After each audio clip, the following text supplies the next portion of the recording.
Good morning, Doctor. Morning. 2 kids, Ward 3, another gang fight. Over in the south side this time. The police would like a full report. They called me about it. Seems to be a lot of these fights lately.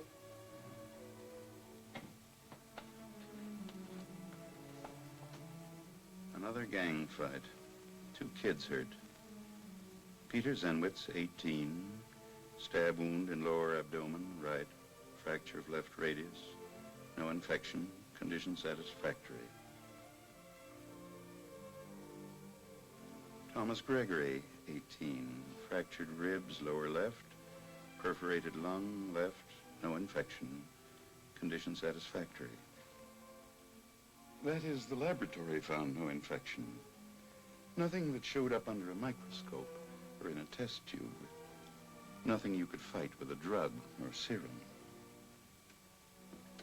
Condition satisfactory? I doubted it. The 2 boys. Mind if I talk with them? If they'll talk.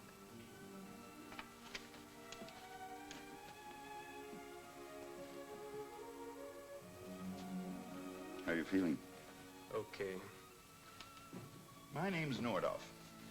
Do you know what a psychiatrist is? Yeah. I've seen movies. So have I. Tell me, why did you and your friends attack the other crowd? You kidding? They started it, and we're gonna finish it. We're gonna settle with those punks. Wait a minute.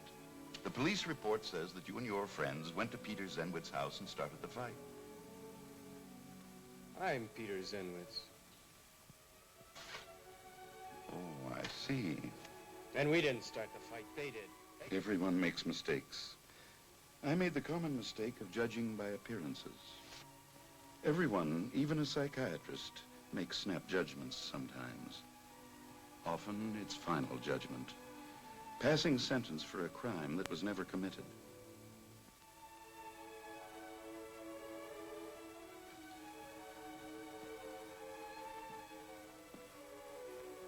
What have you got against Peter Zenwitz? He's like all the rest of them. The rest? The rest of what? Polacks. Always horning in where they're not wanted. Who asked them to come over here anyway? Who do they think they are? Who do you think they are, Tom? Polacks. Dirty, stinking Polacks. The old, familiar hate words. Here, it's dirty, stinking Polacks. Other places, it's dirty Dagos, Micks, Greasers, Kikes, Chinks, Niggers. How does hate like this begin to pile up? Where does it start? What do you do about it? That's what the police wanted to know. That's what I was supposed to tell them. First of all, I had to get the whole story. I called in a caseworker, Jeff Holland. Jeff was experienced at this kind of thing. How does the hate begin to pile up? Where does it start? Jeff would try to find the answers. He went down to the south side, to the Polish section. An American section, actually, in which many of the residents are of Polish ancestry. Their parents and grandparents came from a poor country, wanting a better life, willing to work for it. Some have done pretty well. For others, it's been a struggle.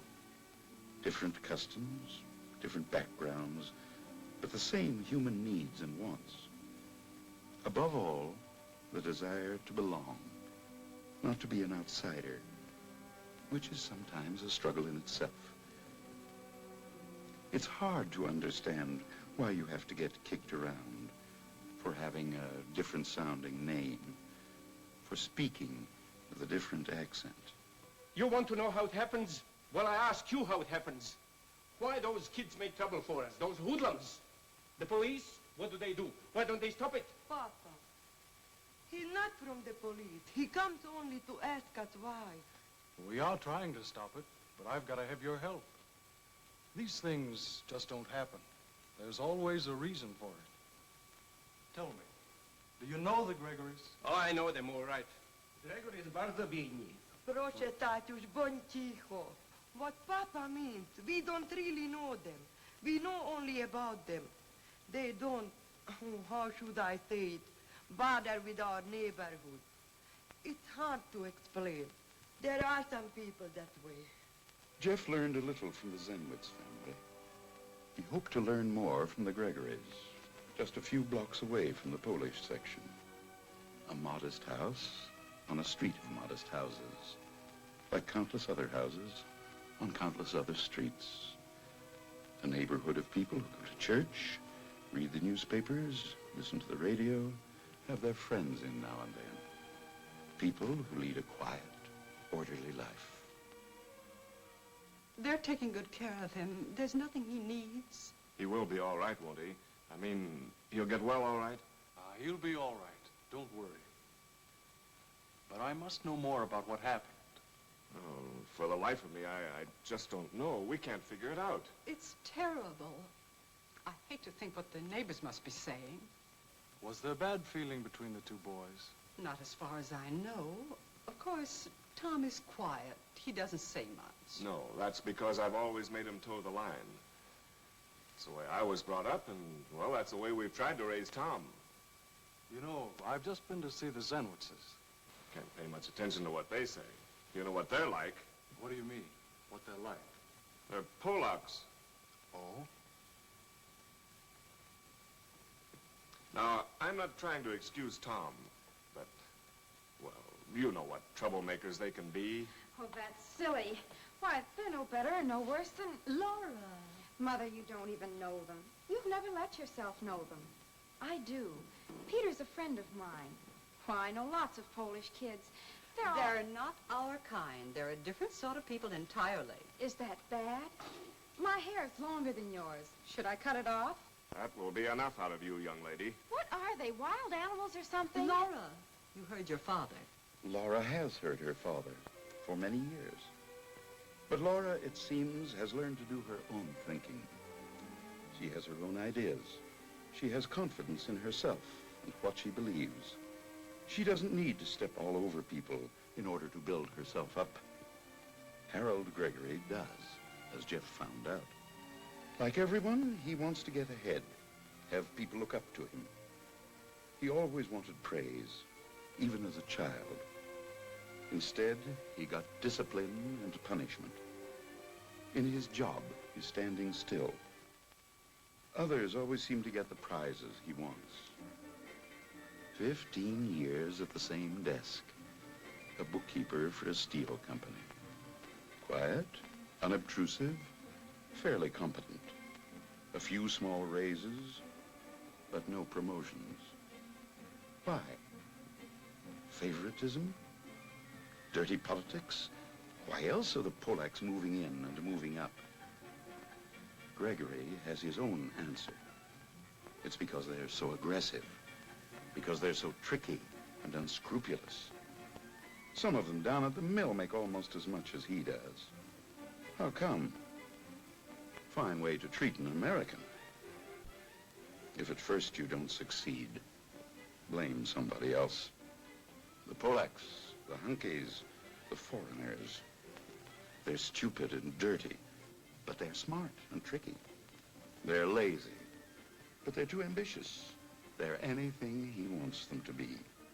A handy target for his own feeling of inadequacy. He could work harder, but it's easier to find a scapegoat. He could accept his limitations and try to live with them, but it's easier to shift the blame. Mrs. Gregory considers herself a conscientious mother. I've tried to bring my family up properly and see that they have a good home and behave nicely and associate with nice children, but I don't know why Tom's been such a problem. Good, right, nice, proper. But Jeff was to find out they added up to something else. Fear of not being good enough. Fear that she would always stay in the same rut. That she would never climb the social ladder. There are many who have the same fear. Joined together, they have strength of a kind. There is always someone more vulnerable. Therefore, I move that we reject the applications of Mrs. Lubov and Mrs. Brannicky. believe me, I haven't the slightest personal feeling, but, well, it's a question of background. They just don't see things the way we do, and we don't want to lower our standards. She doesn't know why Tom has been such a problem. It was a gradual process. No child is born prejudiced. Children have to be taught how to hate, whom to hate. She raised Tom carefully. She knew about smallpox and other infectious diseases. She had him immunized. She didn't know that she herself could infect him, thinking all the while she was doing the right thing. Ethel! Hello. Oh, Mildred, how are you? I didn't know that you traded here. Well, they do have wonderful bargains. Yes, I suppose they do. That's the way they take things away from our own people. Still, if their prices are lower. Well, I don't mean to tell you your business, Ethel. After all, if you want to shop here, that's up to you. Personally, I don't think it's right. After all, the Poles are so clannish and untrustworthy, and we really have to think of our own people. Why, The infection was slow to take hold. Tom couldn't see anything wrong with the kids in the Polish section. He didn't notice that they were different.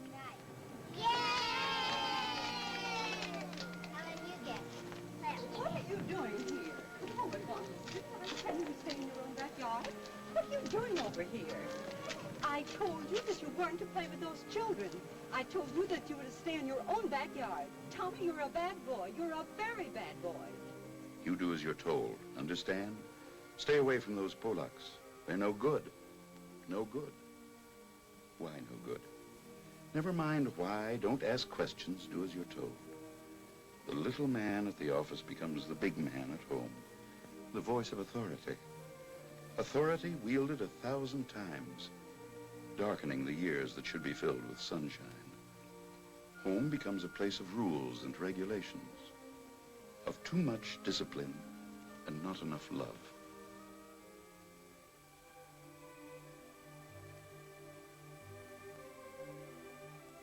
Is that my knife? Go out and play.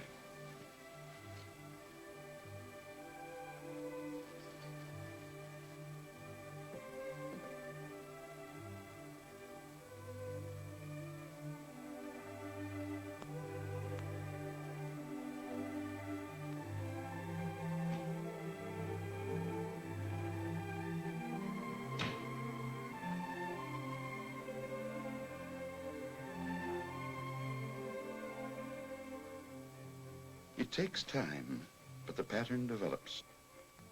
No chance to work off his aggressions normally, he finds other ways. Ways to get even with parents who hold too tight a rein on him.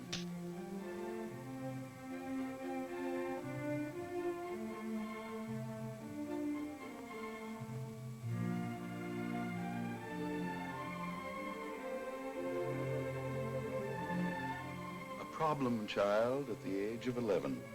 Sulky, furtive, hemmed in, unsure of himself. Running off sometimes to play with the Poles, wanting to feel superior to somebody. Kids like Pete Zenwitz, Anton Milakovsky, Leo Kubik, Stan Lubov. Funny names. But they can shoot a BB gun, all right. Well, who can't? Let me try.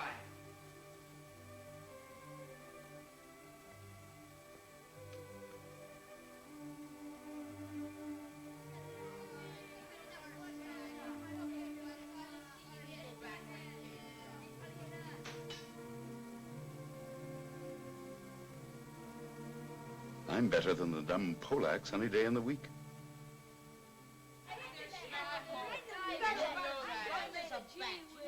I could have a BB gun if I wanted one. Why haven't you got one then? I'd rather have a 22. What'd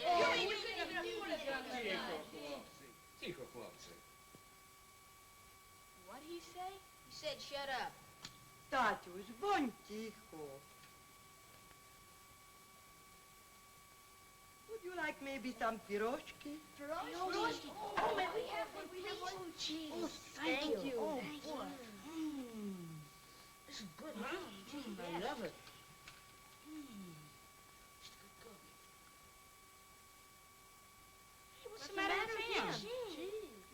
like it? O nic nie lubi. He don't like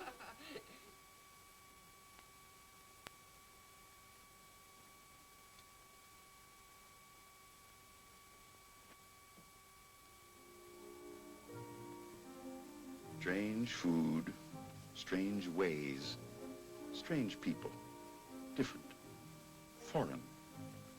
He senses hidden things, mysteries.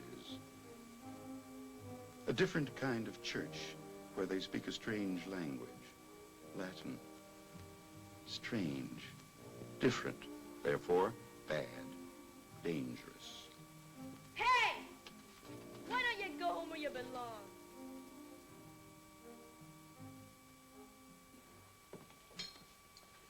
I can't find my best kitchen knife. Have either of you children seen it? Mm-mm. Not me. You know what Pete Zenwitz has got? A brand new BB gun. A repeater. What were you doing over there? Just walking by. Leo Kubik's got a bike. How come I can't have one? Daddy can't afford it, dummy.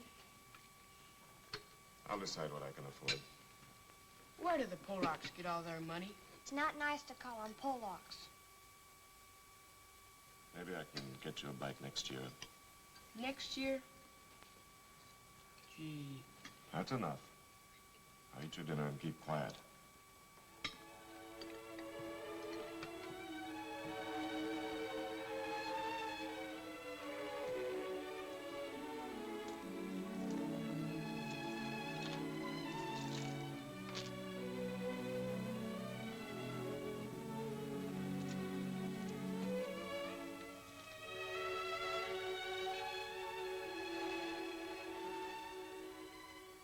Tom was learning to hate, and not just at home.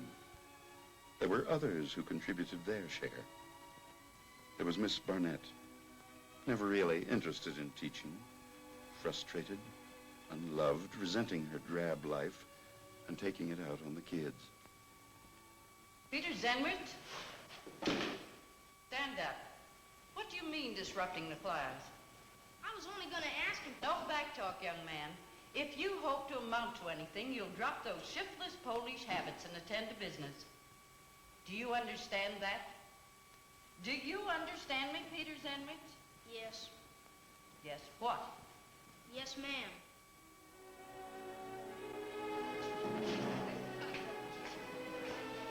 What's dumber than a half-wit? A thin-wit?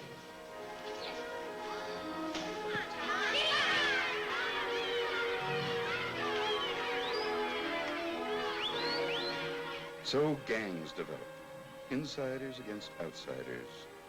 The outsiders have been beaten, but once isn't enough. You have to go on proving yourself. Out of fear and frustration, the hate grows. Out of insecurity, the need to be powerful, the master, the conqueror.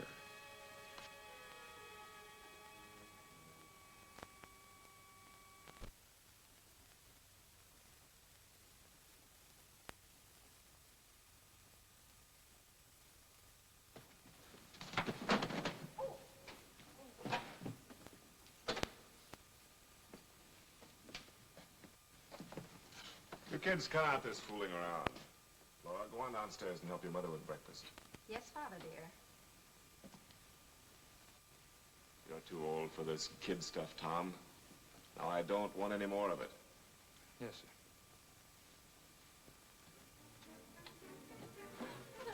Good morning. Good morning, dear. Why is Dad such a sourpuss? Can't we have any fun around here? I won't have you talking like that. Laura, that's no way to pour milk. Why does everyone have to do things the same way? That's the trouble with you. There's a right and wrong way to do everything. I disagree. Laura.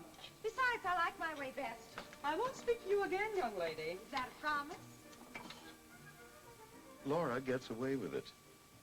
She is rebellious, but her rebellion doesn't really count. In the Gregory world, it's the man's opinion that matters.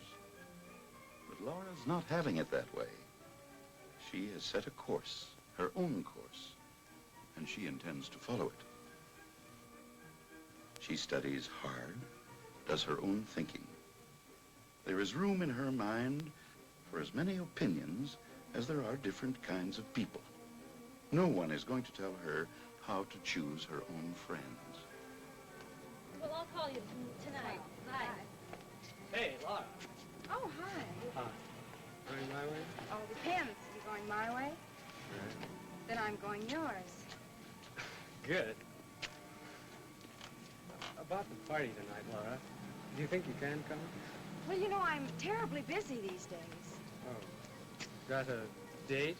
You're very fortunate. I just happen to be free this evening. Good. If she likes a boy, she likes him, whether his name is John Jones or Peter Zenwitz. But to those whose minds are surrounded by high walls, differences are wrong, dangerous. They hate whatever is different, and the hatred welds them together. They tell themselves it's masculine to hate. Hey, Laura's getting up in the world, hobnobbing with Pete Zenwitz. She gets along just fine with those Polacks. Hey, what's the secret of her success? Ah, she's a dope. I wonder if they get anywhere with her. How about it, Tom? Give us the lowdown, huh? Shut your mouth or I'll shut it for you. Shut your mouth. Look at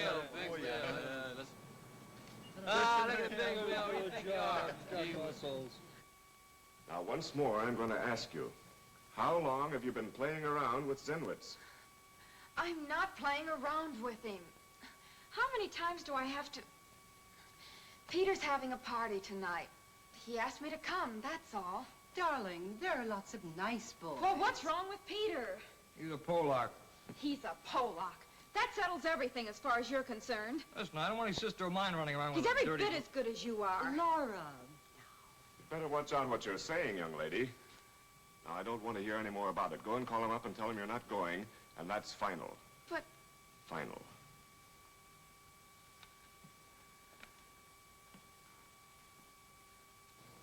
I told her off, all right. So did the old man. She won't be playing around with that Polak anymore. Well, thanks, Liza. Yeah, you're not kidding. Hey, I got news. They're having a party over at Pete Zenwitz's. Big deal. Ah, that's no news. What they doing, the Kazatsky? Say, how's we don't get invited? Yeah. How come?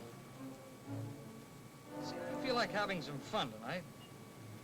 What do you say we, crash the party? Ever figure they might get sore? What's the matter? Chicken?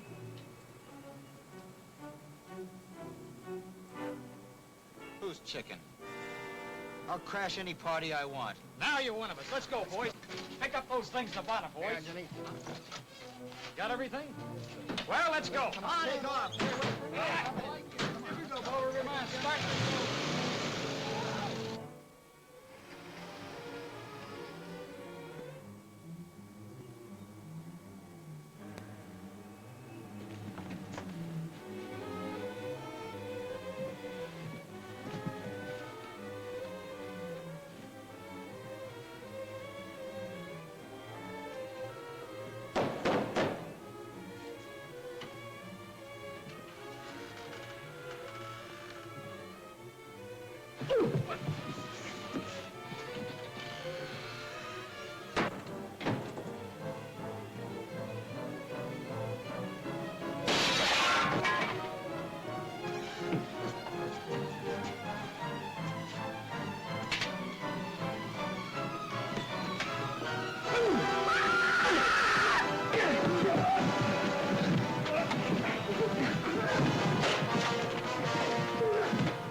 A gang fight on the south side. The sort of eruption that might happen almost anywhere when the pressure of hate becomes strong enough. We knew now where it began. In the home with the parents, and probably with their parents before them.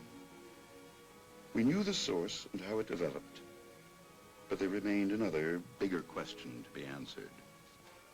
How to cure it, not just here, but everywhere.